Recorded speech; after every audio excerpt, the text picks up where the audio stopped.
দেখো, আমি এটা বলবো না যে আমি আমার জীবনে একটা প্রেমই করেছি, তবে হ্যাঁ, একজনকে আমি অসম্ভব পরিমাণ ভালোবেসেছি। আর বর্তমানে সে আমার না হয়তো কি হয়েছে, এখনো পর্যন্ত মানুষ তাকে আমার ভালোবাসা দিয়েছি।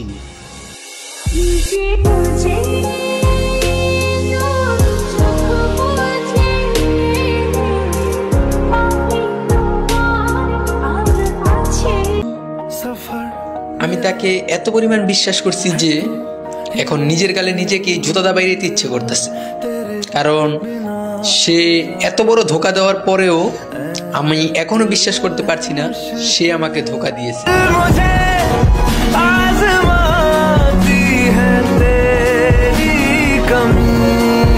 টাকাওয়ালা বেটা পাইলে সব মেয়েরাই পরিস্থিতির শিকার। रुको जरा सबर करो, बोला धक्का बुक्की नहीं करने का, आराम से लेने का। हाँ বইনে আমারে বড় লোকের গল্প শোনায়, পাগল ব্যাংকের ম্যানেজার রে টাকা চিনা।